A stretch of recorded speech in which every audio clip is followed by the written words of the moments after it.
मतलब यह है कि उसने एक पैसा जमा नहीं किया गया, तो फिर हमारे जैसा बताया गया कि केस लगाया गया विद्युत नियामक आयोग में।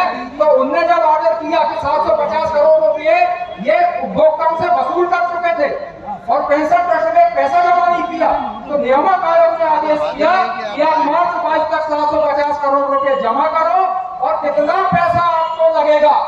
मतलब टोटल देखिए 2005 के बाद तो पेंशन स्कीम बंद हो गई, 2005 के बाद वो एनपीएस और दुनिया भर के लागू कर दिए हैं न्यू पेंशन स्कीम, तो पेंशन स्कीम बंद है। तो 2005 के पहले जो अपन लोग रिटायर होने वाले हैं या सर्विस वाले हैं, उनकी पेंशन में आपको टोटल कितना पैसा लगेगा एक आदमी जब तक आखिरी आदमी रिटायर नहीं हो जाता, इनने अभी तक हिसाब प्रस्तुत नहीं किया, समझिए।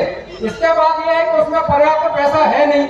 अब आप दूसरी तरफ देखिए कि अरबों खरबों की संपत्ति है एमपीवी के पास, एक एक जगह में करोड़ों अरबों रुपए की इनकी तो सब जमीनें हैं, बाकी चीजें आप छोड़ दीजिए। लेकिन जब पेंशन देने की बारी आती है तो इनके पास 150-200 करोड़ रुपए नहीं जम पाते है। मतलब ये हालत है। क्या हुआ इसमें मैं बताता हूँ आपको। एक है हमारे सिंह, आर.के. सिंह, जो केंद्र सरकार में केंद्रीय ऊर्जा मंत्री हैं। इन्होंने एक नियम बना दिया। नियम क्या बना दिया कि ठेकेदारों को अगर 75 दिन के अंदर आप पेमेंट नहीं करोगे तो आपके ऊपर पेनाल्टी लगेगी और आपके ऊपर दुनिया भर की कार्रवाई होगी। तो जितने भी थे जो सितंबर की पेंशन रुकी ना, उसका कारण ये था कि जितने ठेकेदार के पेंडिंग में थे 75 दिन से ऊपर वाले, उनको पेमेंट करा दिया गया। मतलब हम पेंशन मतलब जो बुढ़ापे में पूरी 40 साल 35 साल की सर्विस करने के बाद सिर्फ पेंशन के भरोसे जिंदा है, उनके पेंशनरों के बच्चों का उनका पेट काट के ठेकेदारों को पेमेंट किया जा रहा है। इस तरह की सरकारों के हरकत है। एक चीज और बताऊं मैं आपको, नियम में यह भी लिखा है कि पेंशन उसी तरह दी जाएगी जिस तरह कर्मचारियों को वेतन दिया जाता है, उसी तरह प्राथमिकता से दिया जाता है। इसका मतलब यह हुआ कि अगर कर्मचारी और अधिकारी अपनी वेतन ले रहे हैं तो उसी वेतन के साथ हम लोगों को भी पेंशन मिलना चाहिए। यह क्या है, कर्मचारियों को दे दिया, ये आईएएस अधिकारी खुद सेंट्रल गवर्नमेंट का डीए ले रहे हैं, इन लोगों ने वेतन दे दिया और हम लोगों को 7 तारीख को जब हड़ताल करना पड़ी, पूरा शक्ति भवन जाम करना पड़ा, जब जाके इनने पेंशन फंड रिलीज किया और हमको 7 तारीख से पेंशन मिलना शुरू हुई और 12 तारीख तक पेंशन मिली, कुछ लोगों को तो और लेट मिली। तो ये हाल हो गए हैं हमारे विद्युत कर्मचारियों को। इसके अलावा एक चीज और पूछिए, वहाँ ये विद्युत मंडल की वित्तीय स्थिति खराब क्यों हुई। इसमें सबसे बड़ा कारण है कि सरकार जो विद्युत उपभोक्ताओं को सब्सिडी देती है, वो सब्सिडी का पैसा विद्युत कंपनियों को नहीं देती। विद्युत सुधार नियम में 2003 की क्लास नंबर 65, उसमें क्लियर ये लिखा है कि अगर कोई राज्य सरकार विद्युत उपभोक्ताओं को सब्सिडी देना चाहती है तो ऐसी सब्सिडी का पूरा कैलकुलेशन करके पूरा अमाउंट एडवांस में विद्युत कंपनियों को दिया जाए। जब विद्युत कंपनियों को सब्सिडी का पैसा सरकार से मिल जाए तब विद्युत कंपनियां उपभोक्ताओं को सब्सिडी दें। लेकिन आईएएस को बिठाने का मतलब यह है कि अपने पिट्ठू बिठा दिए गए हैं, ये अपने आका से कभी नहीं मांग सकते कि हमको सब्सिडी का पैसा एडवांस में दो। हमको सब्सिडी का पैसा 30,000 25,000 करोड़ रुपया सरकार में बकाया है और विद्युत कंपनियों के पेंशनर पेंशन के लिए तरस रहे। अब मैं संक्षेप में आपको बताना कि ये सब तो हो गया, आगे हमको करना क्या है, आगे हमको करना क्या है, इस पर आप जरा सोचिए। लोग बाग ये कहते हैं कि डिवाइड एंड रूल्स ये अंग्रेजों ने छोड़ के गए हैं। अंग्रेजों ने छोड़ के नहीं गए। आप अगर इतिहास में जाओगे तो भारत बर्बाद क्यों हुआ। राजा महाराजा पुराने थे, 2000 अंग्रेज आए थे सिर्फ और उन्होंने पूरे भारत पे शासन किया। तो राजा महाराजा पूरी तरह फूट आपस में थी। एक ही प्रदेश के आधे सैनिक इस साइड से लड़ते थे, आधे सैनिक इस साइड से लड़ते थे, आपस में एक दूसरे के गला काटते थे। यही स्थिति अंग्रेजों ने छोड़ के नहीं गए। यह बहुत पुरानी स्थिति है, इसलिए हिंदुस्तान कभी तरक्की नहीं कर पाया और बाहर के लोग हमारे ऊपर राज्य करते रहे। इस स्थिति को आज की स्थिति में देखो, कितने संगठन है हमारे बीच में, कितने संगठन है। पेंशनर के 10 संगठन खड़े हैं, राज्य पेंशनर एसोसिएशन के कर्मचारियों के 10 संगठन खड़े हैं, आपस में लड़ रहे हैं। लड़ना चाहिए किससे? सरकार से लड़ना चाहिए। ये लड़ रहे हैं आपस में। ये जो आंदोलन आज हो रहा है ये शायद आंदोलन नहीं हो पाता। 3, 4, 5 दिन से हमारे अमर सक्सेना हैं जी, मैं भी थोड़ा बहुत इन्वॉल्व हूँ, हमारे गणेश दत्त जोशी जी, हर दिन जगह बदल रही है। मैं बता के परेशान हूँ कि वल्लभ भवन में होएगा, विधानसभा में होएगा, चिनार पार्क में होएगा, दशहरा मैदान में होएगा, मतलब सारा तमाशा मचा के रखे, हर जगह उंगली करके जगह कैंसिल करा रहे हैं। ये जगह हमारे लिए छोटी पड़ने वाली थी, हर तरह की अफवाह उड़ाई गई। मेरा सिर्फ एक कहना है कि तुम किसके लिए हो यार, नेतागिरी कर रहे हो आप, अपने चमक दमक बना लो, लेकिन नुकसान किसका कर रहे हो?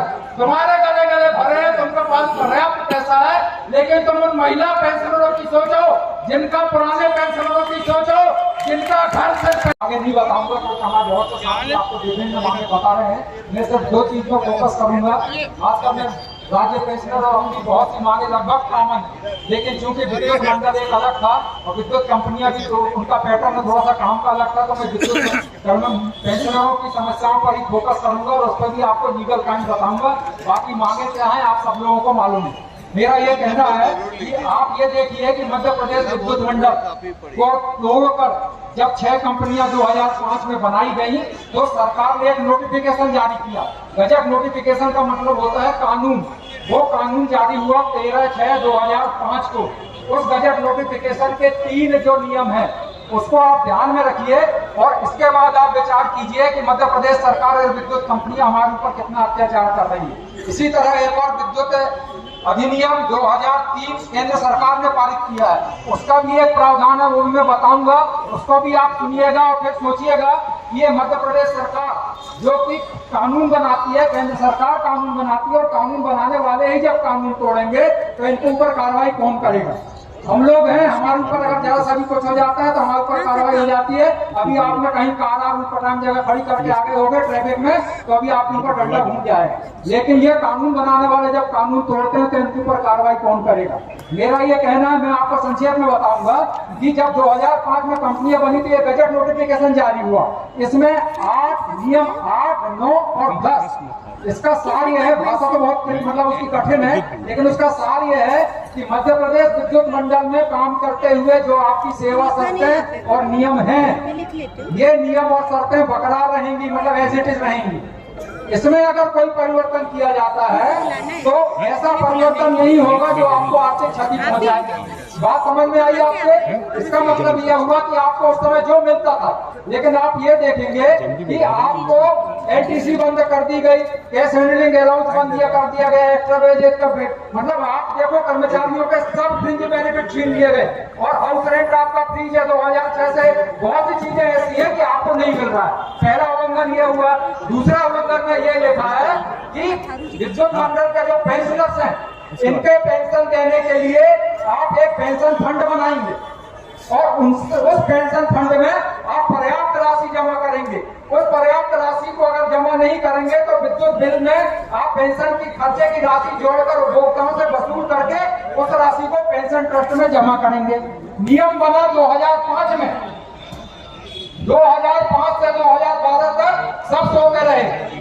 2012 में हम जैसे लोग बीमारी में खर्च करते हैं, अपनी हाउसिंग लोन देते हैं, बच्चों की शादी कराना है, घर बनाना है, और तुम हमारे ऊपर कुठाराघात करते हो। मेरा ये कहना है कि आप संकल्प लो, हमें राजनीतिक पार्टी से कोई मतलब नहीं है, किसी भी दल से मतलब नहीं है।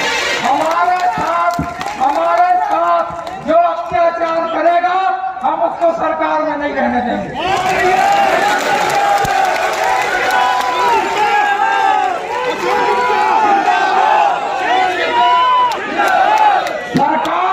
सरकार में हम उसको लाएंगे जो हमारे लिए वादा करेगी कि हम हमारी मांगे पूरी करेंगे। बहुत से लोग आपको लुभावना अभी होएगा क्या, मैं बता रहा हूँ आपको आगे क्या होएगा। आगे यह होएगा कि अभी 2-3 महीने के अंदर विद्युत पेंशनरों को 6% ये घोषित कर दिया जाएगा। हम लोग बड़े खुश ताली बजाएंगे, अरे वाह मामा जी, मामा जी। इससे खुश होना नहीं है, हमारी मांगे बहुत लंबी है और इन मांगों को हमको पूरा करना है। मैं ज्यादा समझ लूंगा नहीं, लेकिन याद रखना, वोट उसी को देना और उसी को दिलवाना जो हमारे भले के लिए काम करेगा, हमारी मांगे मानेगा। इनकलाब, इनकलाब, हम सब कर्मचारी एकता, पेंशनर एकता। जय हिंद, जय भारत। राज्य कर्मचारियों के और पेंशनरों के आदेश से कोई मतलब नहीं रहता था। हमको पहले मिलता था, हमारे आदेश हो जाते थे, राज्य पेंशनरों को और राज्य कर्मचारियों को बाद में मिलता था। 2006 के बाद हमारी हालत क्या कर दी गई, राज्य कर्मचारियों और पेंशनरों के पिछड़ू बना दिए गए। यानी पहले उनको मिलेगा, उनको आदेश होगा, इसके बाद हमको दिया जाएगा, जबकि ऐसा कहीं नियम नहीं है, किसी यूनियन से समझौता नहीं है।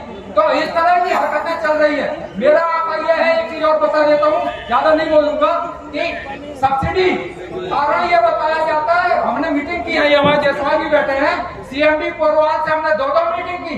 सीएमडी पोरवाल का कहना क्या है कि आपकी सब मांगे मंजूर है हमको, आप हमको सरकार से पैसा दिला दीजिए। सरकार से पैसा दिलाना हमारी जिम्मेदारी है, तो तुम क्यों बैठे हो सीट पे, हटाओ सीट से। जोशी जी का